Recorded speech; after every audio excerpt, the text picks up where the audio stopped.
ふふふ、これを見てよ。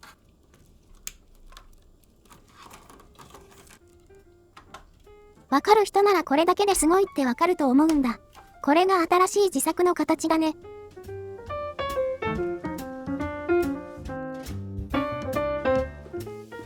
やあ、もうだよ。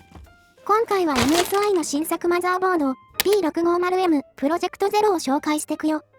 早速だけどこのマザーボード、一番の特徴は何かみんなわかるかな？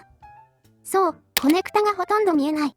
なんとこのマザーボードは普通だとついてる電源コネクタとかファンコネクタを全部基板の裏面に移動したかなり変態チックなマザーボードなんだよ。この新しい企画を MSI プロジェクト0というよ。覚えてってね。さて、この B650M プロジェクト0だけど、同じくプロジェクト0規格に対応したケースで使うことができるんだ。対応ケースには背面コネクタ用の穴が開けられていて、使うとこんな感じにケースの裏配線スペースにコネクタが来るようになる。それだけって思うかもだけど、これが思ったより組み立てに効果絶大だったんだよ。今回も例のように、このプロジェクト0を使った組み立てムービーを用意したから、まずそっちから見てほしい。じゃあ早速、どうぞ。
ふふふ、どうかな？今回はコルセアの 2500X っていう新作のピラーレスケースを使って組み立てたよ。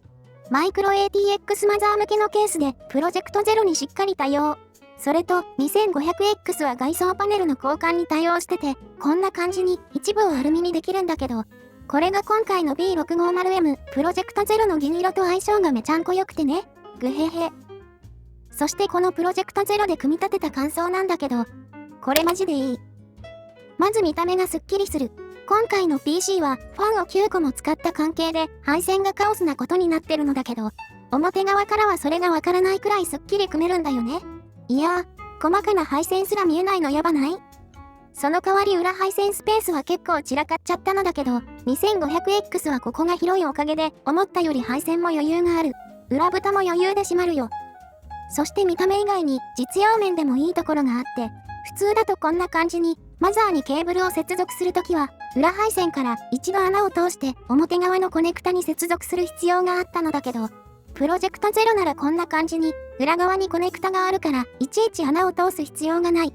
マザーに挿すケーブルって地味に多くて、組み立ての時は何回か抜き差しもするから穴を通さなくていいってのは手間が減っていいんだよね。そしてこれが物的には一番でかいメリットだったんだけど、CPU 補助電源ってあるでしょ？ここのマザーの左上の端っこにあるやつ。電源とつなげるコネクタなんだけど、これが結構厄介者でね。ファンとか CPU クーラーを取り付けてる状態だと、こんな感じで隙間がかなりきつくて、これまでの自作だとクーラーとかは外した状態で抜き差ししてたんだよ。でもプロジェクトゼロなら裏側にコネクタが出ているから、こんな感じにクーラーとかを取り付けた状態でも裏からサクサクっと簡単に接続しちゃえる。これ個人的に革命だったね。普通だと組み立てでマザーを取り付けた後、あらかじめ CPU 電源ケーブルの配線をしてからクーラーを取り付けてたのだけど、プロジェクトゼロではそういう工夫がいらなくなった。自作 PC 初心者さんとかだと、電源をクーラーより先に取り付けちゃったせいで組み直しってこともあるから、そういうロスがなくなるのはでかいね。ただこのプロジェクトゼロもいいところだけじゃなくて、一つだけ組み立てで気をつけることがあるよ。それがマザーの置き方。普通とは違って基板の裏面にコネクタがあるプロジェクトゼロだけど、机に置いた時、コネクタの細いピンが下に来ることになるんだ。こうなるとマザボ上のパーツを取り付けしてる時にピンが折れる可能性があるんだよ。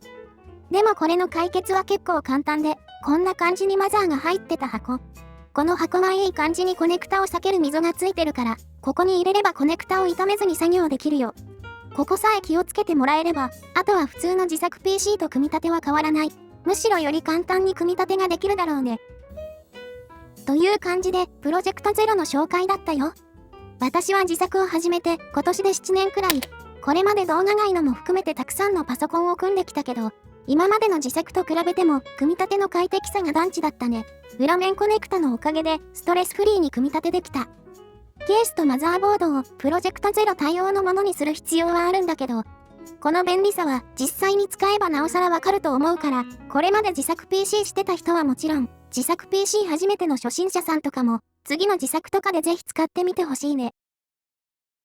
そしたら最後、このマシンの性能検証もしたから、そちらもお届け。今回の構成はこんな感じで、前回から引き続き Ryzen 7 7800X3D と RTX4070 スーパーの組み合わせだね。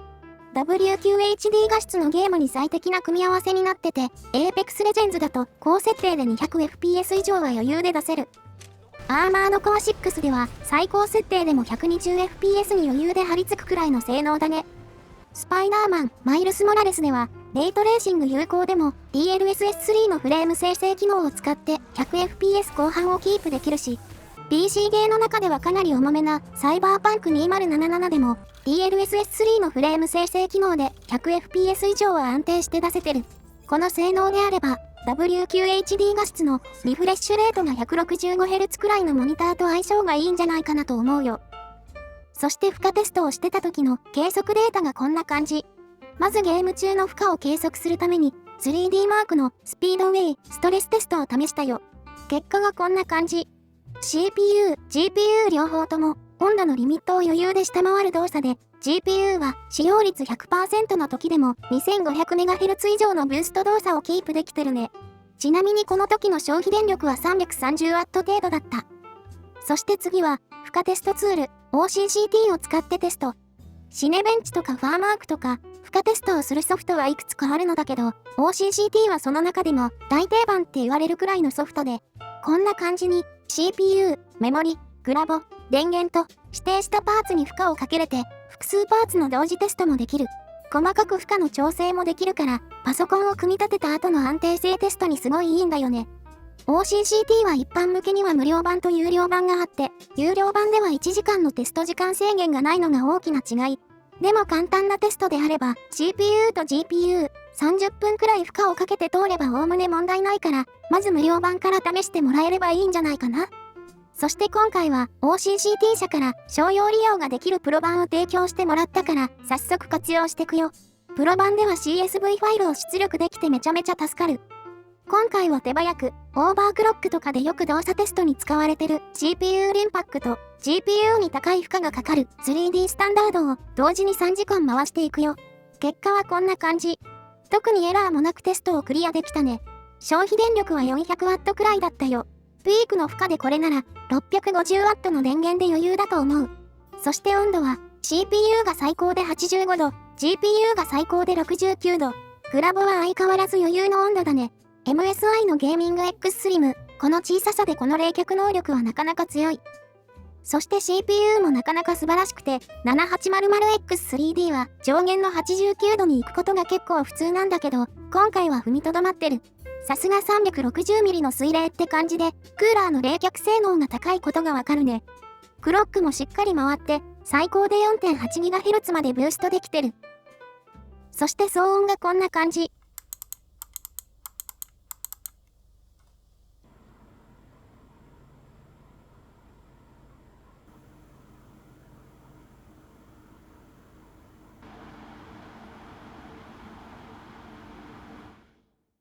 結構パフォーマンス重視のチューニングなこともあって、OCCT の時の CPU クーラーの音が若干うるさいかも。ヘッドフォンつければ全く気にならないレベルではあるけど、冷却には余裕あるし、ここは静音性重視のファン制御にしてあげてもいいかもね。そして今回から新しい取り組みとしてスモークマシーンを買ってみたよ。これで空気の流れが見えちゃうわけだ。なおテスト運用の時に加減間違えて部屋が大変なことになったよ。あはは。ということで早速、まず下から。おお、今の見た？スローでこんな感じ。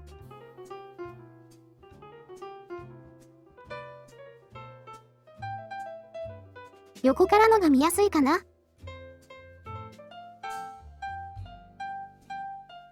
そしてサイドの吸気ファンからも。ファンが9個もついてるだけあって、速攻で空気が入れ替わるね。こりゃあ3時間の負荷テストしても温度が上がんないわけだ。こういうの見るのなかなか面白いでしょ？という感じで検証も終わったところで、今回の動画は終わり。MSI のプロジェクトゼロで、おしゃれな白と銀色のパソコンを組み立ててみたよ。配線も完全に見えなくてすっきりだし、組み立ても簡単になるから初心者さんにもおすすめだったね。ケースとマザーボードをプロジェクトゼロ対応のものにする必要があるから、MSI の特設ページはもちろん、今回の構成も概要欄にリンク付きで書いてあるから、ぜひ参考にしてもらえれば嬉しい。もし質問とかあれば、コメントとか X の DM、マシュマロもやってるから、ぜひ質問してみてね。ということで今回も見てくれてありがとう。次回の動画も見てもらえれば幸いだよ。バイバイ。